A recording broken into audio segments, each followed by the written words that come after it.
Ready?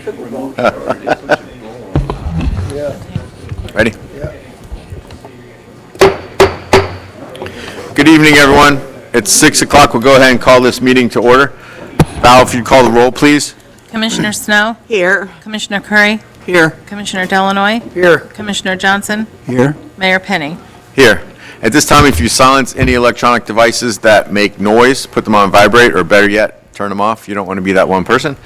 If everyone would please rise for our invocation led by Commissioner Snow and remain standing for the Pledge of Allegiance. And here I am turning off my phone. God forbid I should be the one. All right. Praise it art thou, O Lord our God. We come to you today asking for your guidance, wisdom, and support as we work for and with our community. As we engage in meaningful discussion, allow us to grow closer as a group and nurture the bonds of the community. May our hearts open to one another and to the community we strive to serve. We pray that we may live not by our fears, but by our hopes, not by our words, but our deeds. Amen. Amen. I pledge allegiance to the flag of the United States of America and to the republic for which it stands, one nation, under God, indivisible, with liberty and justice for all.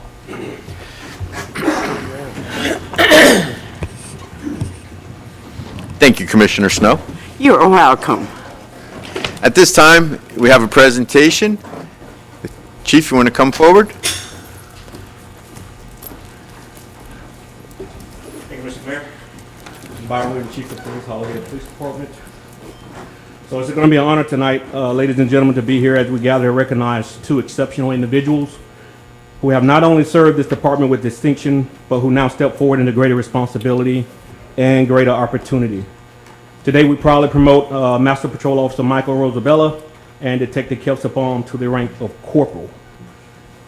Detective Palm, please come up.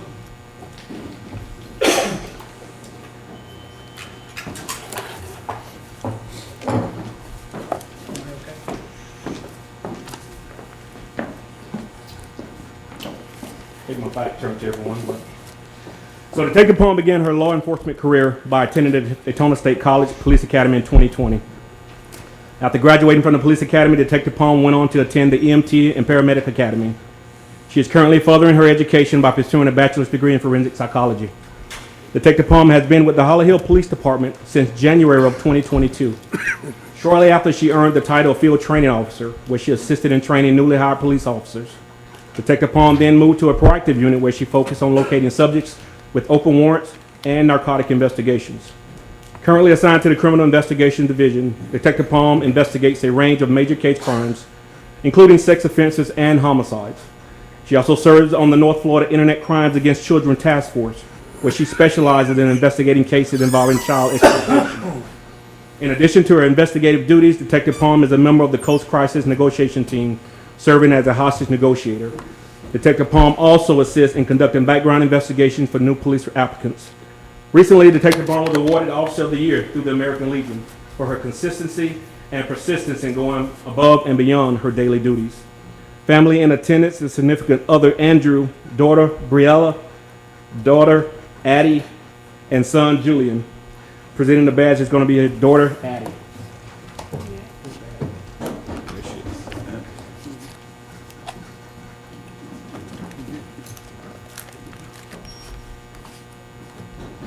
Don't stick mommy in.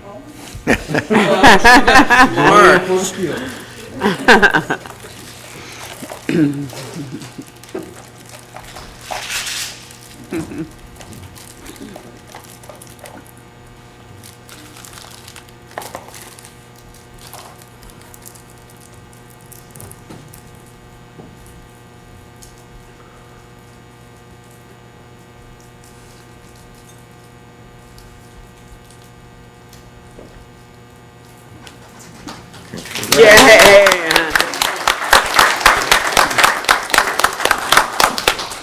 Next up is Master Patrol Officer Michael Rosabella.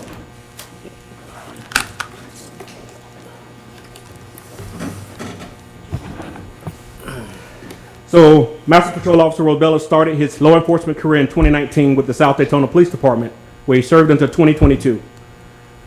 He has been with the Holly Hill Police Department since April of 22. Master Patrol Officer Rosabella is a certified field training officer, baton instructor, and currently serves as a hostage negotiator for the Southeast Volusia Cross Negotiation Team. Master Patrol Officer Rosabella has been assigned to many different divisions throughout his career, to include the Community Redevelopment Unit, and in the last 2 years has filled in as acting sergeant when needed since being promoted to Master Patrol Officer. MPO Rosabella was recently awarded Officer of the Quarter for the first quarter of 2025 for his continuous demonstration of superior professionalism and dedication. Even on his days off, MPO Rosabella enjoys spending time with his wife Alexa and their 3 dogs. So family in attendance is his wife Alexa, father-in-law David, and mother-in-law Christina. And presenting the badge is going to be his wife Alexa.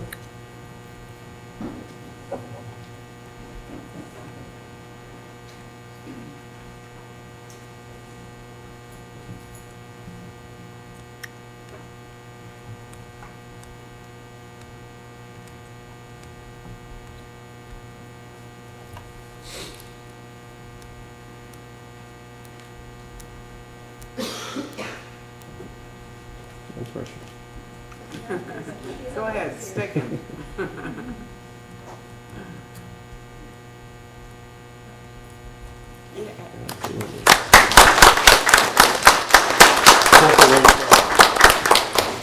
So just a few words here. I would like to say, speak to the commission and to the audience.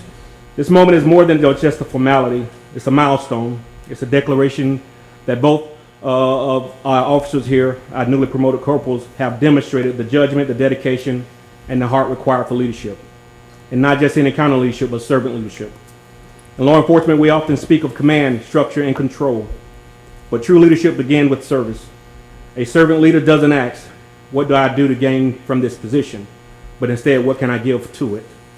Corporal Rosabella and Corporal Palm, you now stand as examples of this mindset. Your role is not simply to direct, it is to support, to mentor, to stand beside your fellow officers and lift them when they're weary, to guide with courage, listen with empathy, and even act with integrity. Your strength lies not just in your authority, but in your ability to lead from the front and from the heart. To our families here today, thank you. Behind every badge is a support system that sacrifices, that prays, that wakes up late at night and worries often. Michael and Kelsey would not be here without you. This achievement belongs to you also. So thank you very much.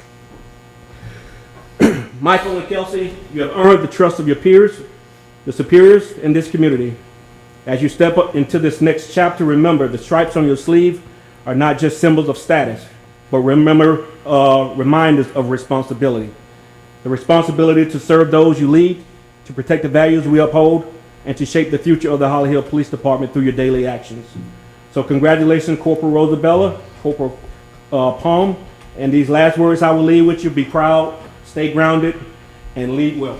Thank you.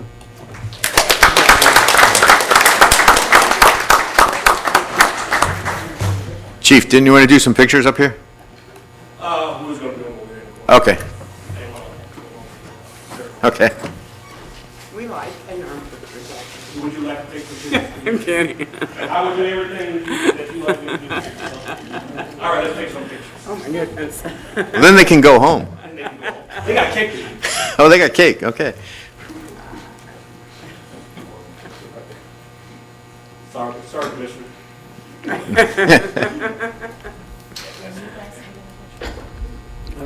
We can.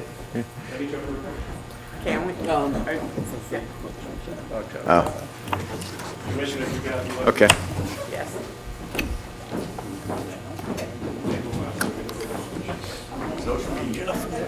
This is a photo op.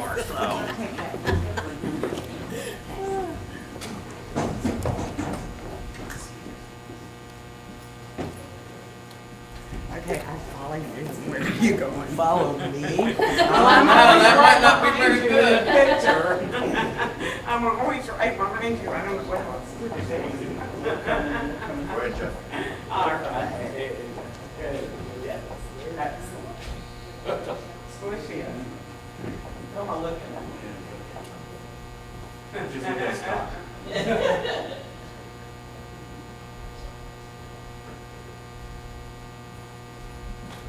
No,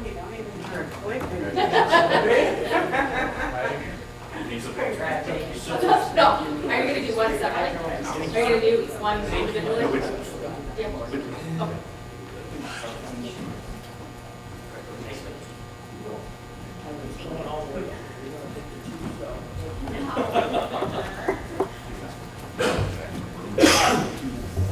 Okay.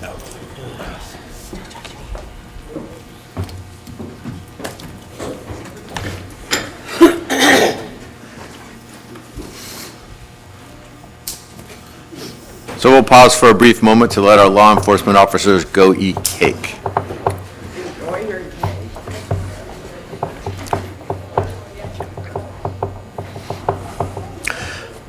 All right, so now we're going to move to item 3, which is public comments. This is the time for the audience to address the commission for anything not on our regular agenda. But before we open up to the general public, we have a guest speaker this evening, Councilman Troy Kent. I've been part of this commission for several years, many years, and we've always had elected representation from the county, but I don't feel that we've ever had the level of support that we do now. This commission and many members of staff went to a county council meeting last week to extend our CRA. There was one member of the council was absent. Commissioner Kent brought up our cause. It was clear to me that it was going to be a 2-4 loss. We were not going to get any support. Through Councilman Kent's leadership, it went to a 3-3, which was still a loss because the tie loses. And then he was able to convince, we made some concessions, some accommodations, and we got across the finish line. So appreciate that, and the floor is yours, sir. Mayor and Commission, it's an honor to be here as your elected county councilman for Volusia County. And I wanted to stop in today because I wanted to thank you, Mr. Mayor, and I wanted to thank your commission as well. I know life gets busy, not everybody can be there, but Commissioner Curry, Commissioner Snow, I saw you, Mr. Forte, city manager, was there. And I'll just say this, in my other day job, when I interview people for employment, I always ask the question, talk to me about your attendance. Tell me how important showing up is. And I felt like I fought the good fight, and I was able to make concessions on the dime so that we could get this across the finish line for Holly Hill for another 10 years, which is phenomenal. But you showed up, Mayor, and some of your commissions showed up. And when I called you up to the dais to speak, and we peppered you with some questions, you had answers, and you were prepared. And it helped my cause of helping your cause of helping Holly Hill immensely. And you had a cheering section in the audience for you. And I just wanted to tell you and the members of your great city of Holly Hill, if you don't think showing up to public meetings matters, you all need to preach about the meeting we had at the County Council in DeLand on June 3rd, because there's no doubt in my mind, if you weren't there, I don't think I could have gotten it across the line. And I thank you for that. And that's the sole reason I drugged my lovely wife here tonight, was because I said, we need to go to Holly Hill. We need to thank them for showing up and for being present, and for reaching out to other council members. And your manager, I know, we met about 8 months ago on this issue. And you never know how these things are going to go. You just don't. But you did your homework. You were prepared. And Mayor, I am so pleased with not only your entire commission, but your leadership on this commission is phenomenal. And if there's anything Councilman Troy Kent can do for this city, I'm telling all of you, you call me immediately. Thank you, and have a great night. Thank you. Thank you. Thank you very much. Take your wife to dinner now, Troy. That's where we're going. We're paying. So at this time, we'll open it up to members of the audience. I know Artie has something to say.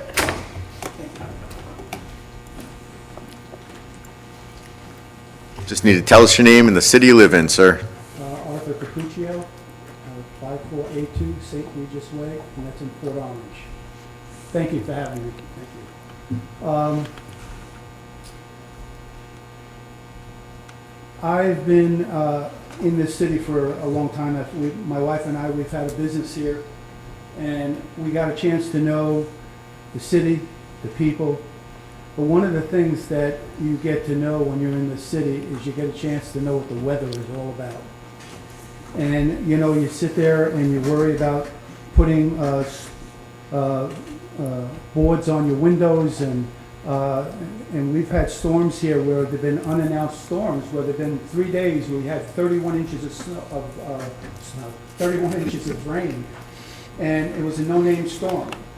And, but we have a situation that's going to be taking place. I'm actually here as a representative of the Holly Hill History Museum, which we've had the honor of having your Mayor John come over and be one of our speakers over there. And we have a lady from Channel 13, Maureen McCann, and she's going to be at our museum next Tuesday night. And it's we welcome you to come there.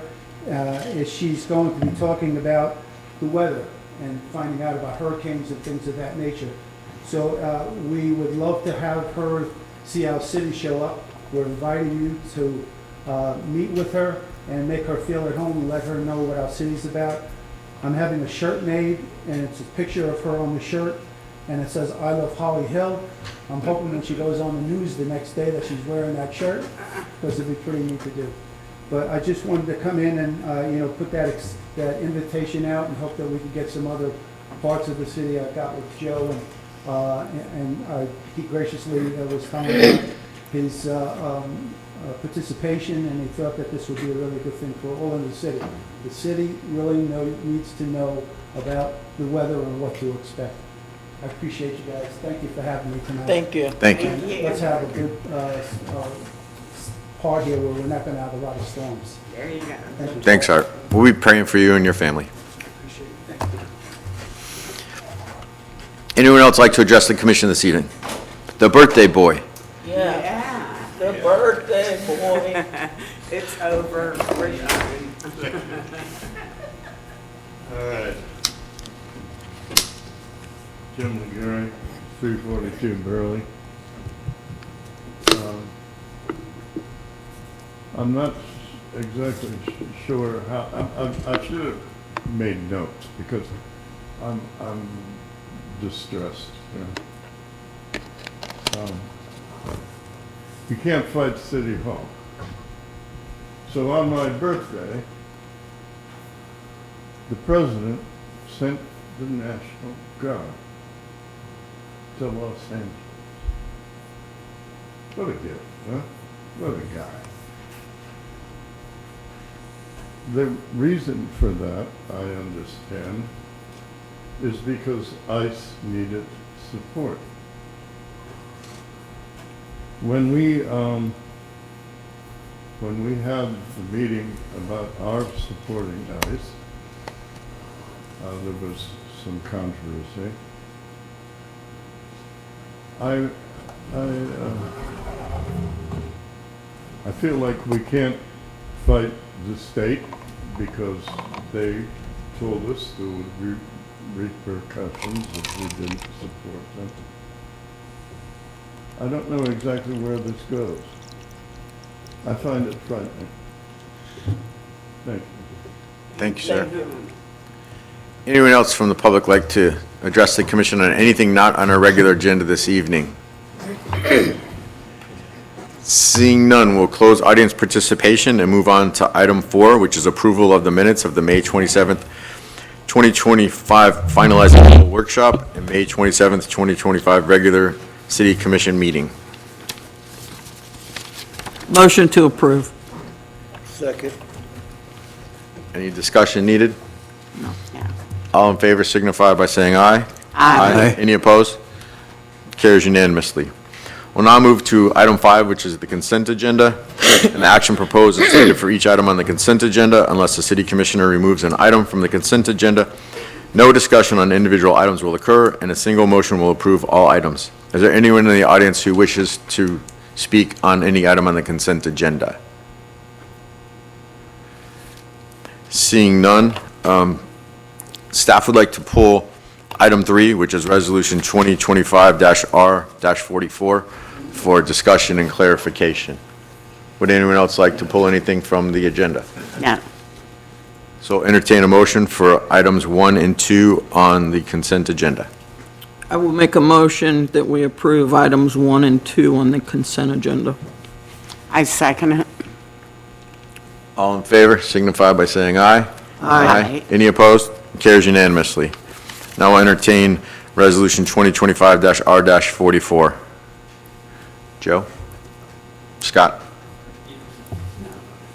So on this resolution, Mayor, in the staff report of the resolution, it has the title of the resolution and it references purchasing and installing the National Fitness Campaign Fitness Court, which is what we put at Sunrise Park a couple of years ago.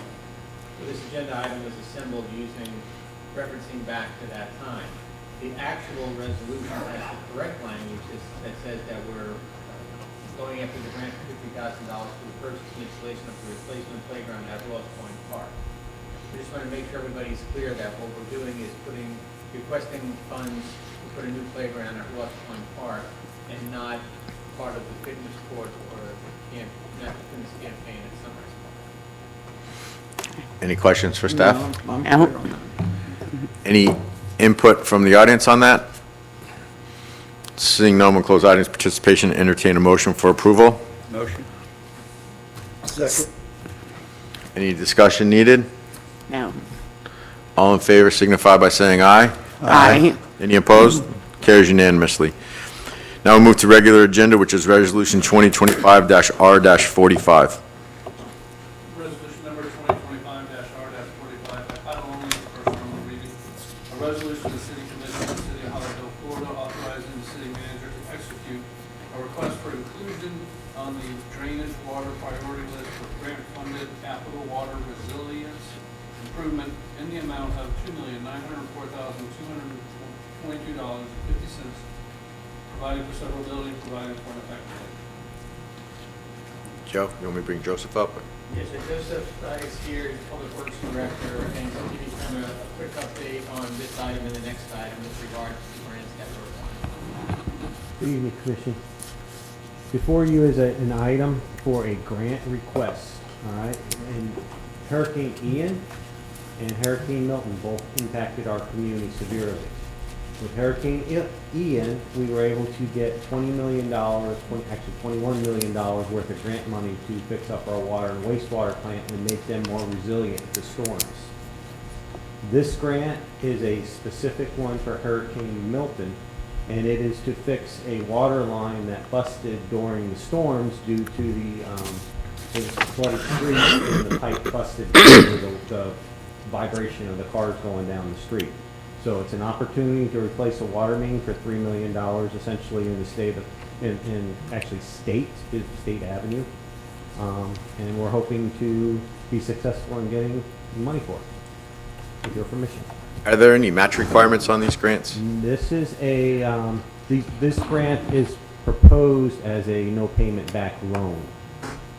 Some of the grants that will be awarded will be a 50%, but this one is anticipated to be a no payment back loan. And if That was what the last one was. that was Yeah. the last, the 21 million, they were that way. If there are already strings to this, when we come back to you, we'll let you know and we can figure out if we want to move forward or not. Thank you. Thank you. Any questions for Joseph? Thank you, sir. We may call you back up. Anyone from the audience like to talk about the 2.904222.50 grant? Seeing none, we'll entertain a motion for approval. Motion for approval. Second. Any discussion needed amongst the commission? All in favor signify by saying aye. Aye. Any opposed? Carries unanimously. Now we'll move to Resolution 2025-R-46. Resolution number 2025-R-46,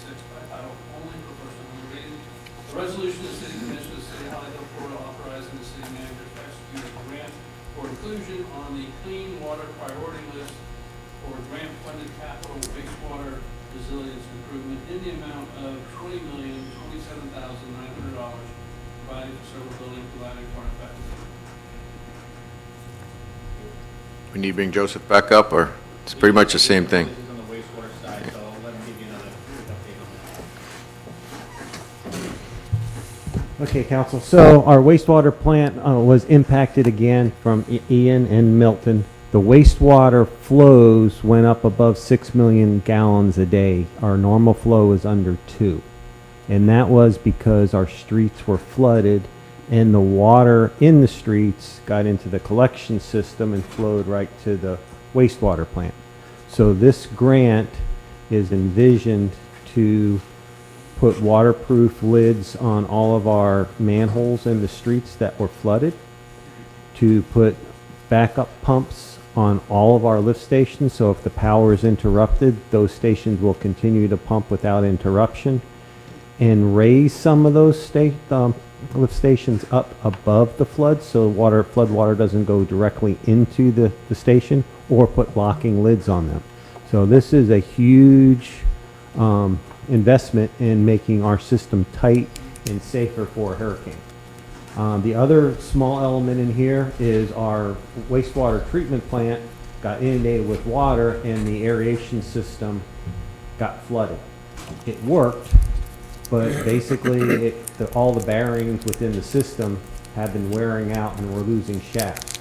This grant will also provide some remediation to the wastewater plant to raise our aeration systems up above the flood level so that in future storms, even if we do have increased flows, they should be resilient for years to come without having damage. And it's a $20 million grant request. Any questions for staff? I have a question.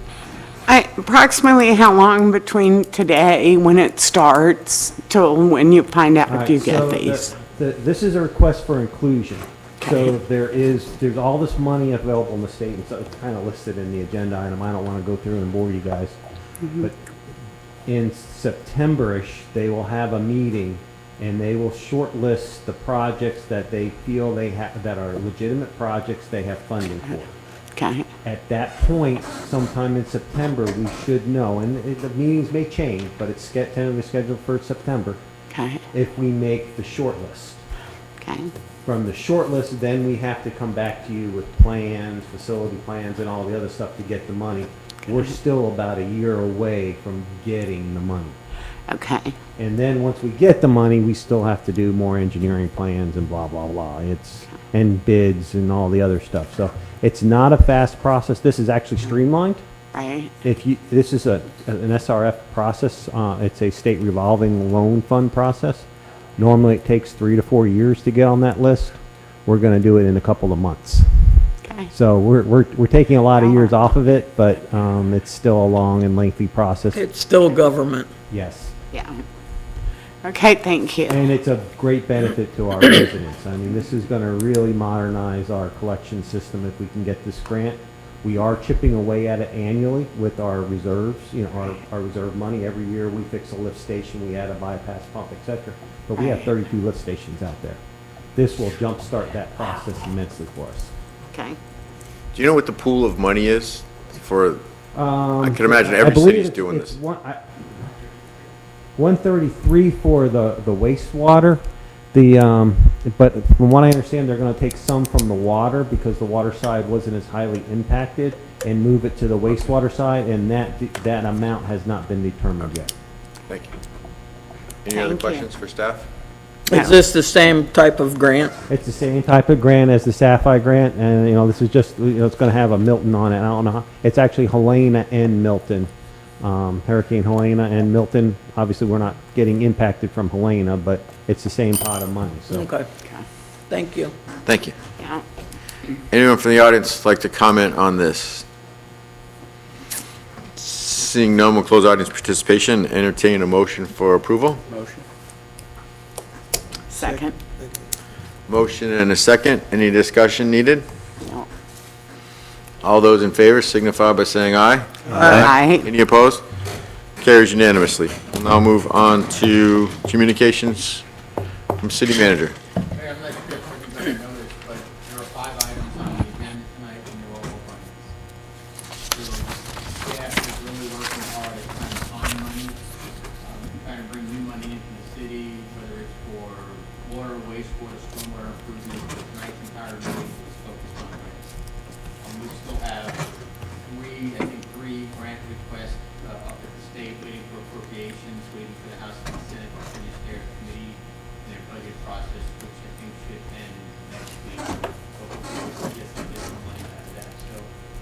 all good news tonight. It's all trying to find ways to make the city better using OPM.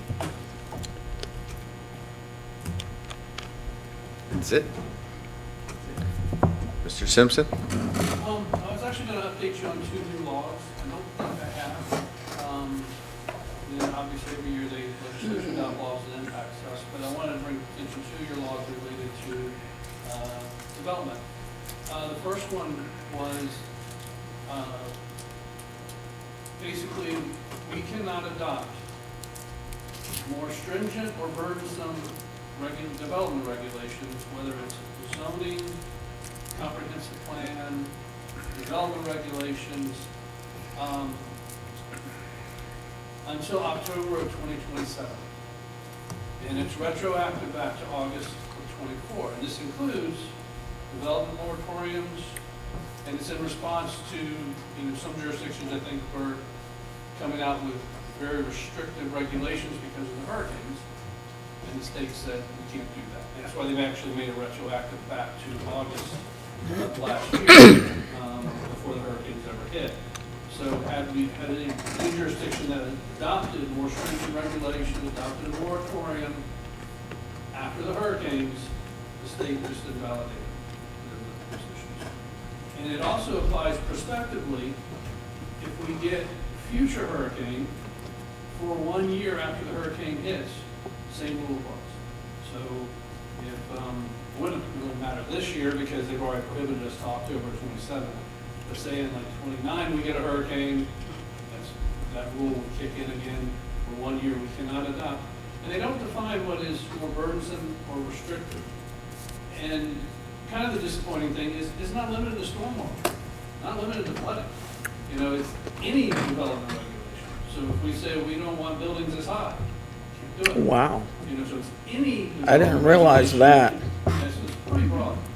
The other one was, there's been on the books on the law that there's a time period within which we have to act when we review development, rezonings, things like that. And basically, if it's only administratively approved, it's 120 days. If it is approved through a public hearing or a quasi-judicial hearing, you have 180 days. And that time period starts from the time the application is deemed complete. But there really was no enforcement mechanism.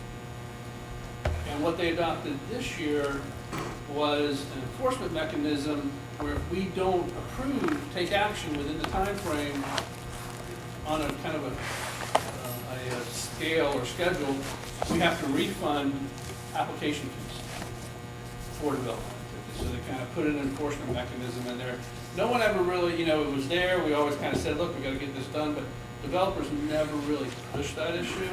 Now they don't have to push, they just let it expire and they say, okay, give us back all our applications. So that's another thing that I've emailed to staff just saying, just be aware of this issue. And I've never heard any issue in our city where we are reviewing things, taking too long to review things. No one's ever kind of sent a letter complaining or anything like that.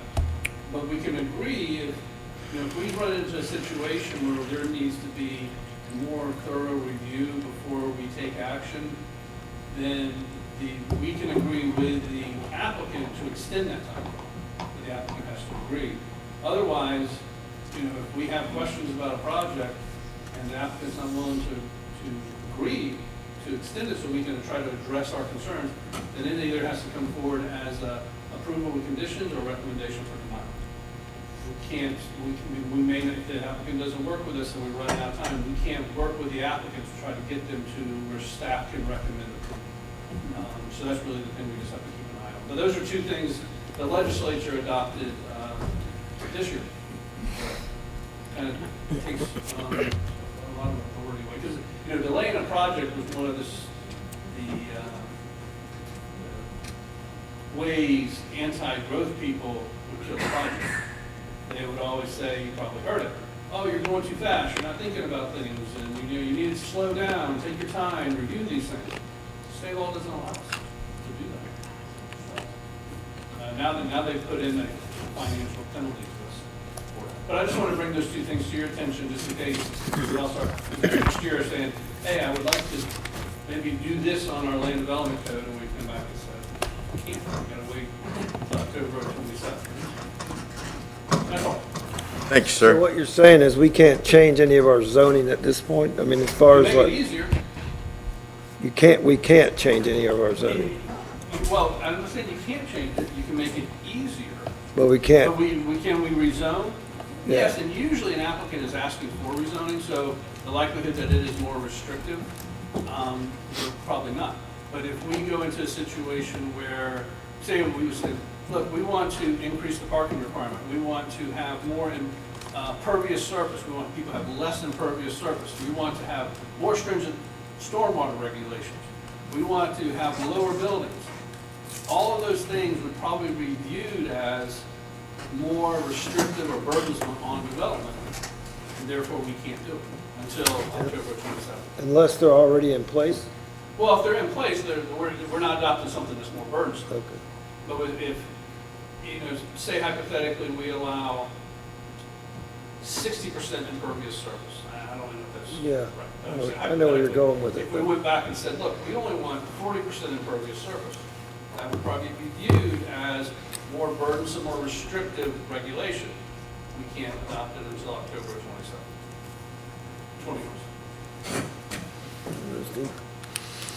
Thanks, sir. A couple things I have. I think we all received an email from Karen Allen from the Volusia League of Cities talking about last call for an advocacy team. And based on what Mr. Simpson just shared with us, advocacy is more important than ever at the state level. We need to go. We heard Commissioner Kent talk about you need to go. You need to fight for yourself because Tallahassee seems to take away our home rule more often than not, and making our flood ladies here, make it more restrictive. Oh, they just took it away from us. We can't do it. We can't do what we'd want to do. So there's an advocacy team that the Volusia League is putting together, and most of your travel things will be covered if we go up to Tallahassee during session. So I'm going to be part of it. If any of you want to participate, you're more than welcome to participate, but you need to sign up like tomorrow, just so that staff knows. And a couple things happened this weekend in our city. Jim Legary celebrated another trip around the sun, so that was a good thing. But we had Major League Pickleball in our city. I know you all know there's a major pickleball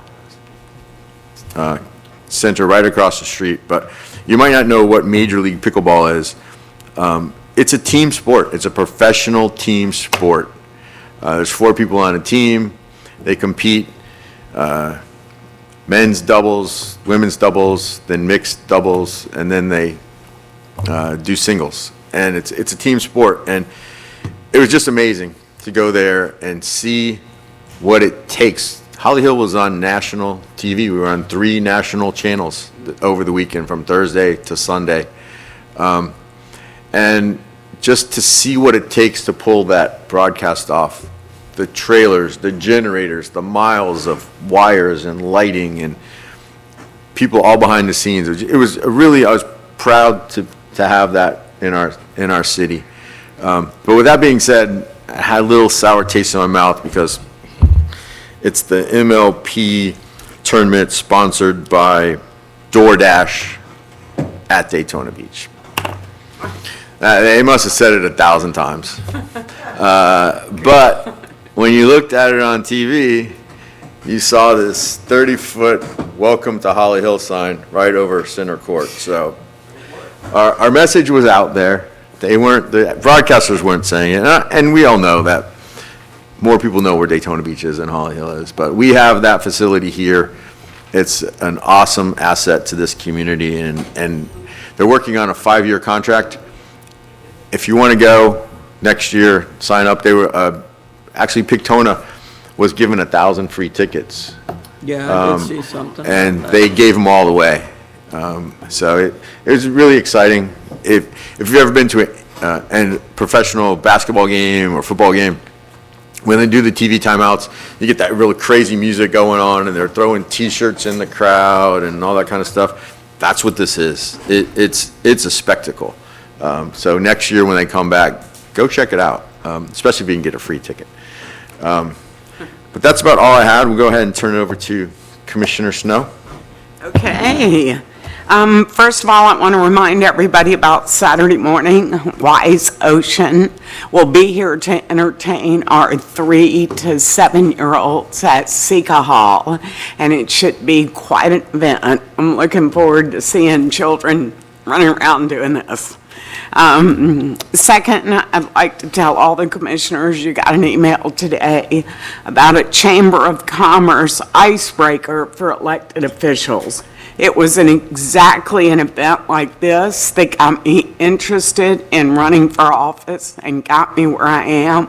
It's important that we meet each other, and then we also meet people who come who are thinking about doing what we do. I think that's the best we can do for our future. The last thing is Atlas and Sergeant Stacy.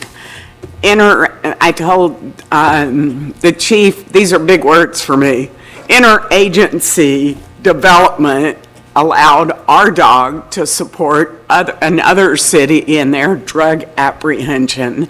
And if we need a dog, we would get one from another city also. It's not just a Holly Hill thing. It's working and coordinating with all the other law offices in our county. And I think that's it. Thank you, ma'am. You're welcome. Commissioner Curry. And now that you mention that, I saw him on, what is it now, Live on Patrol Live, whichever it is. I saw those two on there, so that was kind of neat to see. Not that I like law enforcement or anything, but I want to congratulate both corporals this evening, and I just want to make a quick comment, because I don't like getting into national politics up here. But Mr. Lagarde, I share your concerns, sir. That's all I have. Thank you. Mr. Delanoy. I'm good. Mr. Johnson. Just hot out. It's hot. It's been taking a toll on me. Only thing I have is LPGA. I had a project in Sanford I had to do the other night, so I drove all the way out of LPGA again.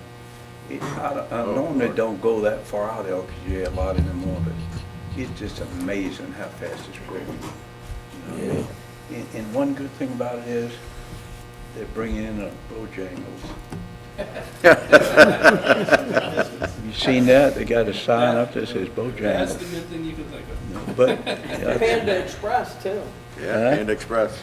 Yeah, but that Bojangles, when they had that one in Sanford there, where they converted over to a Chick-fil-A, that was the best there was, and they closed it up, and I was so upset.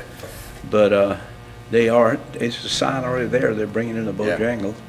And, but the thing about it is, the business and the residents are just outgrowing the road. You know? I mean, it's got to be more of a priority of a road for the TPO and for the DOT and all to concentrate on LPG. I think that LPGA is probably the fastest growing projects on a road in the state, probably in one single road or something. I mean, it's just amazing. But and we need to keep concentrating on it. I keep pushing for it. I keep sound like a broken record on it.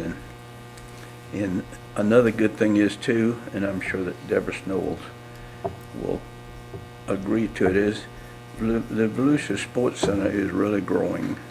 I was there for a while this morning because I had a little break and some other things I had to do, and the parking lot had so many people because there's so many kids that are trying out. They're coming in and trying out to get on teams, make teams and things like that and all, and everything it's coming together for it. It's really working out good. I mean, it's amazing. And so is flight gymnastics. Flight gymnastics is just parking lot is full so many times and all, and like you say, Pictona's just amazing that we have it, and I don't know how many people pay attention to what is actually on the screen, but it is a good thing to see Holly Hill up on the screen, although they don't push a lot about it, but we're still in the, I guess we're still in the Daytona Beach Regional, and they call it the Daytona Beach Regional Chamber of Commerce, so everybody in this whole area is in the Daytona Beach region, I guess that's what they call it, you know what I mean? And the good thing about it is too, like what Scott was saying about the restriction of the new regulations about the impervious material, there is a company that's not too far from here that is dredging out that impervious material that you can put it on a whole complete surface. It's like a super hard surface, and it retains water through it like sugar sand. So I was kind of wondering if it was a requirement anywhere or something, but apparently it's not, right, Scott? To use that? Yeah. To use. I mean, the cities, local governments will have maximum impervious surface that is allowed. And then you look at, I think then it's up to the engineers and the local government to decide whether or not that particular material qualifies as impervious or pervious, material. Because I noticed just about a month ago, maybe around a month ago, FPL is completely renovating and expanding the Edgewater substation. It's on US 1 down by the big graveyard or something, but they completely did that in a day or two. Within like a day or two, they hauled in, and I think they volunteered to do it, and they required it to be a certain amount of water retention into it. Hundreds and hundreds of dump truck loads of that material, and that they required it to be that way to do it. And I thought, well, maybe it was pushed by the city of Edgewater or something like that, but apparently it couldn't be totally required. I think they just volunteered to do it, and they made sure they did it that way. So it's really a good thing it is available to do it, so you don't have to flood other people by putting down a hard surface. That water will run off and go into someone else when you got a material that they can dredge out of the drink of the water, the river and the ocean and all, that will make a hard driving surface and still retain water like sugar sand. I think it's a great thing, you know what I mean? That's a good thing. I try to keep an eye on things like that, I guess. It doesn't get by me. What else do you have, Mr. Mayor JP? Something I forgot to mention, I'll get in trouble with my Kiwanis Club if I don't mention it. But we have school's out. There's a summer reading program. You can come and volunteer on Tuesdays and Thursdays for the next 5 weeks at the Holly Hill School. If it's something you want to do, see me after the meeting and I'll get you the information. You have to sign up on Volusia County Schools volunteer portal. Basically put in your name, your address, your birthday, and it does a background check in you in about 3 seconds because you're either confirmed or denied right away. But it's going to be a little different this year. Last year we were reading to them in a group setting and they were like, their hair was on fire. So now we're going to the classrooms. So if you want to show up, I think it's from 9 to noon.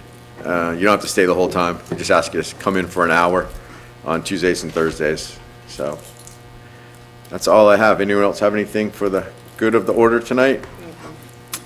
So we'll go ahead and we'll call this meeting adjourned. Thanks, Val.